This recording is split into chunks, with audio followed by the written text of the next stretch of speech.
Welcome to this explainer. Today, we're doing something really special. We're diving headfirst into the primordial abyss. We're going to witness the esoteric awakening of the three astrological fire signs. Think of this as a visual narrative of cosmic fire. We'll be moving straight from the absolute, total void, right into the sparks, flames, and embers of consciousness itself. So, I want you to picture something for a second. Before the universe even took shape, what powerful entity do you think was just waiting there in the cosmic dark to ignite the dawn of consciousness? It's a pretty profound question, right? If you imagine total blackness, just this deep, absolutely silent expanse, what exactly is the force that decides, okay, it's time to break that silence? Well, the ancient esoteric texts actually give us a pretty stunning truth about this darkness, and it's beautifully summed up in this quote right here. God is a consuming fire. So the divine impulse itself isn't just a builder. It's literally a primordial, consuming fire that clears the whole way for creation. It's a force that purifies, completely burning away anything that tries to block its divine expression. Okay, let's unpack this elemental trinity. The source material points us toward a cosmic narrative of fire, and it evolves through three very distinct stages: the spark, the flame, and the embers. Literally everything in nature holds this exact threefold pattern. It perfectly mirrors the creation, the preservation, and ultimately the liberation of the soul. Part 1. Aries, the Shadow Warrior. Imagine a solitary figure standing in the infinite, pitch-black dark, lifting a single hand to strike the very first match. This, right here, is the birth of intention. In the esoteric tradition, Aries represents electric fire. It's that primal, raw life force. It's the cosmic ignition that absolutely refuses to wait around for permission. We're talking about a quick, incredibly hot flash created by pure energy and the release of pent-up potential. It's essentially the Big Bang itself, just tearing right through the shadow. Now, looking at this ancient commentary, it tells us that the Aries spark doesn't just create. It's a massive purifying force. It burns away all the extra dross to reveal a clear, unobstructed path.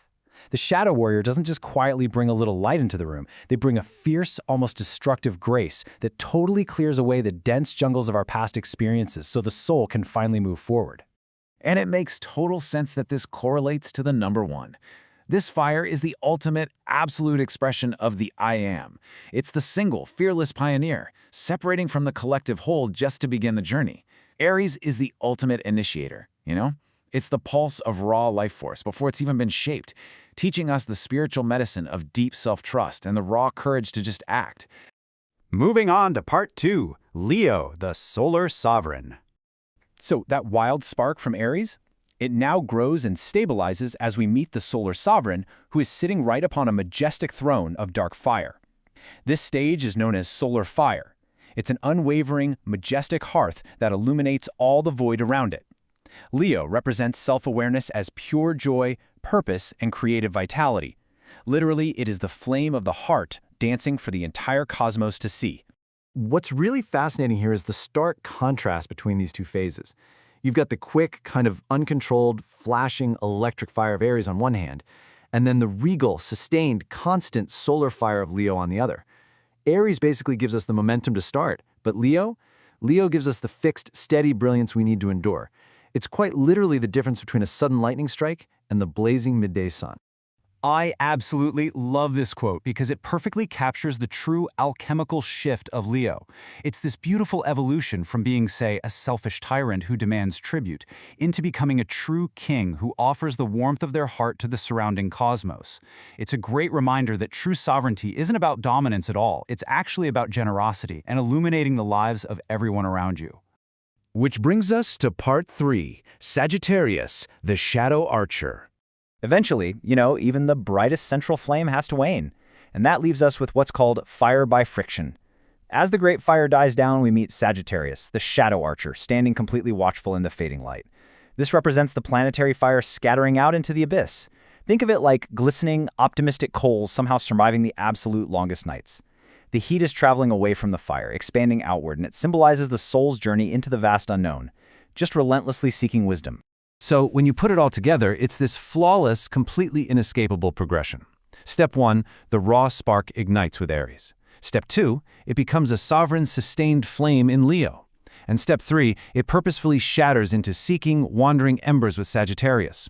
It's just this incredibly elegant cycle of creation, preservation, and then a wandering exploration that carries the light literally as far as it can possibly go. And that's exactly why Sagittarius is known as the divine archer.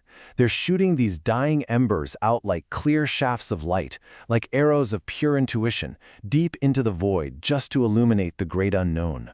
They are the ultimate wayfarer, pushing way beyond the visible sky. And they teach us that the journey and the destination, they are fundamentally one and the exact same thing.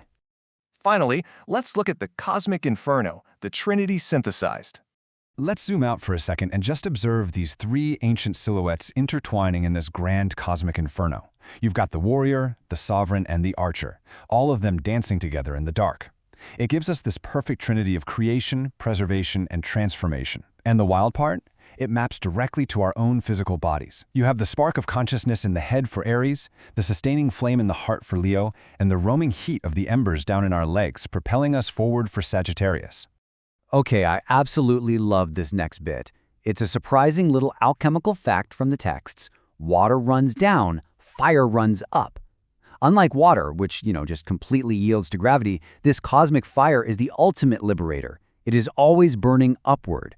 It completely defies the weight and the drag of the physical world. It is quite literally the spark of our highest, most elevated aspirations.